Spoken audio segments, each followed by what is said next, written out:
probably the only good thing he ever did, was he said to Aisha, your father claims that prophets don't leave inheritance, and you rejected Fatima, her inheritance, on this basis. So no, I'm not giving you anything. And do you know what Aisha did?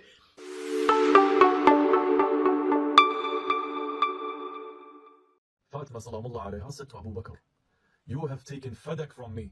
In that case, you have abandoned a lot of details, like Tariq al-Madina, volume 1, page 200, and Bidaya wa Nihaya, volume 5, page 253.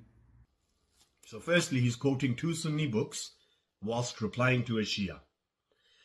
Yeah, तेरी अकल किथे गई है? तेरी माँ ने तेनू सिर ते नहीं गिराया जब तू पैदा होया? उन्हें तेनू दूध नहीं सही पिलाया? We don't care what Sunni books state. You can't use a Sunni book as a source of evidence against a Shia. And secondly, look what he does. He quotes Zayd ibn Ali, ibn Hassan, ibn Ali, ibn Abi Talib alayhi salam. That's not even the person speaking. Zayd bin Ali bin al-Hassan bin Ali bin Abi Talib said, if I were in the place of Abu Bakr, I would have ruled in the same manner as Abu Bakr concerning Fadak. So he's just done tadlis. This Zayd here is Zayd son of Ali, meaning Zainul Abidin, ibn al-Hussein. So already you don't even know who the person is that you're quoting. It just says Zayd bin Ali in the matan, so you can't just assume. So no, this is not Zayd ibn Ali ibn Hassan alayhi salam. This is Zayd ibn Imam Sajjad alayhi salam. And then on top of that, what does Zayd say? He says he would have ruled concerning Fadak the same as Abu Bakr did, right? So what? That's his personal opinion. That doesn't make Abu Bakr correct at all, right? And on top of that, Zayd isn't a prophet. He's not an imam. So his opinion is not hujjah upon his Shias anyway, so you flopped on that big time, bro.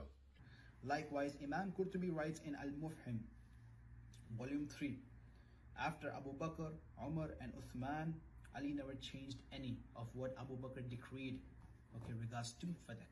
Imam Qurtubi, bro, that's a Sunni. Like, are you really that slow? We don't take from your fabricated books. You're just sitting there quoting me Imam Qurtubi. That's not one of our scholars. And what's the page number? Bro, stop doing taqiyya and give the full reference, right? More tadlis. He's not giving the reference, he's just mentioning it. Give me the full reference so I can go verify your BS. And then on top of that, he's saying that when Imam Ali became Khalifa, he didn't take back Fadak. Okay, but why did he not take back Fadak? Firstly, his wife had passed away at that time. So he can't exactly take the land and give it to her, can he? And Kanzul Omal, Sunni book, volume 11, page 399, Hadith 31519, Rasulullah sallallahu alayhi wa alayhi said to Ali alayhi salam that when people love this world and shall usurp inheritance and love money, and they will use the religion as a source of income and the property of Allah's estates, what will you do? Imam Ali alayhi salam replied, I shall leave them alone and seek out God and His Prophet and the next world. I shall bear patience in relation to worldly problems until I meet you, Ya Rasulullah. The Prophet said, Ya Ali, you have spoken correctly. And then on top of that, why didn't Imam Ali take Fadak when he became a Khalifa? Ilal al-Shar'i, volume 1, page 124. The chapter is called The Reason Due to Which Ali alayhi salam left Fadak when he ruled the people. Hadith number 1, as you can see here, Abu Basir said, I asked Imam Sadiq alayhi salam, why did Ali alayhi salam not seize Fadak when he ruled the people? The Imam alayhi salam replied, because the oppressor and the oppressed would be proceeding to Allah. And Allah would reward the oppressed and punish the oppressor. So Imam alayhi salam is saying that Abu Bakr is an oppressor who's going to get punished. But you skip that out. And the same book, Hadith 2, says that Ibrahim said, I asked Imam Sadiq alayhi salam the same question. Why did Imam Ali not take Fadak when he became a Khalifa? Imam Sadiq alayhi salam said, for the sake of following the Prophet sallallahu alayhi wa alayhi. Why? Because when the Prophet conquered Makkah, he didn't take back his house that was in Makkah that got confiscated. And when the people asked, Ya Rasulullah, why are you not taking this house back now that we've conquered Makkah? The Prophet said, we people of the household do not retrieve anything which has been seized from us unjustly. So Imam Ali alayhi salam did not take the land that was seized from him and his wife unjustly because he was following the sunnah of the Prophet sallallahu alayhi wa alayhi.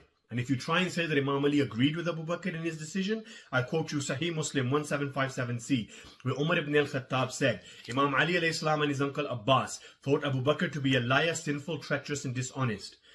فَرَأَيْتُ مَاهُ, so both of you, كَاذِبًا آثِمًا غَادِرًا خَائِنًا.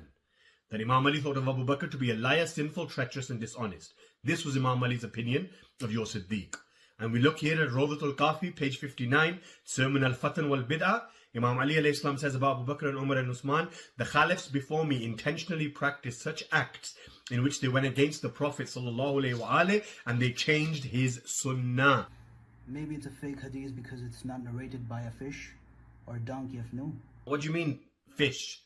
Bro, narrations are found in your books where you have animals talking, like Tabaqat ibn Sa'd, volume 1, page 438, a talking donkey. Sunan Abu Dawood, 2547, and Musnad Ahmad, volume 1, page 204, talking camels. Bukhari, 3471, Muslim 2388, a talking cow. Abu Bakr wasn't the only one to narrate this hadith. Okay? The author of Al-Aqidah fi Ahl al-Bayt writes on page 204 that Prophet ﷺ's hadith, which says we are not inherited, whatever we leave behind is spent in charity. And this hadith has been reported by Abu Bakr, Uthman, Ali, Talha, Az-Zubair, Sa'ad, Abdul Rahman bin Auf, Abbas bin Abdul Muttalib, the wives of the Prophet, Abu Hurairah, and Hudhayfa bin al-Yaman. He brings a statement, yet again, from a Sunni.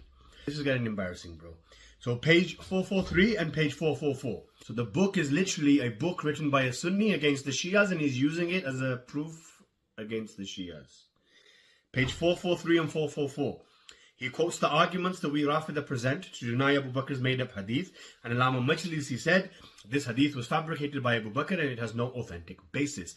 Fatima Salamullah Ilayha did not accept it, for Abu Bakr fabricated it. No one reported it except Abu Bakr. Sheikh Khulaini said this is not authentic and it was invented by Abu Bakr to seize the Prophet's descendants' rights.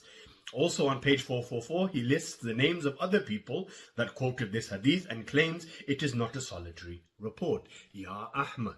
This is Khabar Wahid. No one else has ever quoted this hadith unless through Abu Bakr. In fact, you don't even know how Ilm al-Rijal works, so I don't even know why you're talking about this, but show me one person that quotes this hadith of inheriting prophets and says, Sami'tu Rasulillah. Show me one person. The only person that says it is Abu Bakr, no one else. And he's a liar anyway. The wives of the Prophet. And also, if the wives knew this hadith, as you just claimed, then why did Aisha go to Uthman and ask him for her inheritance from the Prophet? Your entire religion is a joke. And this fabricated hadith by Abu Bakr goes against the Quran, so it's rejected anyway. Concerning this, Ibn Taymiyyah said in... Bro, no one cares what Ibn Taymiyyah says. Like, the guy's a heretic. What's wrong with you? Ibn Taymiyyah thinks Allah jogs and runs and... Bro, what the... None of the wives insisted, okay, on demanding inheritance. And then he just said none of his wives insisted on demanding inheritance. You sure about that? Let's have a look. Bukhari 3093, Book of Khums. Aisha told the wives of the Prophet that the prophets do not leave inheritance after they wanted to ask for their inheritance. So here apparently Aisha is saying the prophets don't leave inheritance, and she acknowledges this. And then we look at Tariq Tabari, volume 3, page 431. Aisha asked Usman for her inheritance from the Holy Prophet. Wait, so previously she said prophets don't leave inheritance. So why is she now saying to Uthman, give me my inheritance from the Prophet? And then going against her own father. And Uthman, probably the only good thing he ever did, was he said to Aisha, your father claims that prophets don't leave inheritance. And you rejected Fatima, her inheritance, on this basis. So no, I'm not giving you anything. And do you know what Aisha did? Iqt al-Farid, volume 4, page 290. Tariq ibn Athir, volume 3, page 206. Lisan al-Arab, volume 14, page 141. And the Sharaf Nahj al-Balagha ibn Abil Hadith, volume 16, page 220 to 223. Aisha became extremely angry at Uthman and came out saying, kill this old fool, for he is an unbeliever. So Aisha said, kill Uthman, he's an unbeliever, he's a kafir. So, Mr. Ibn question mark, don't attempt to reply to me again, right? Because I will expose you so badly that I will show everyone your shajra and I will show you all the men that overlaps in it.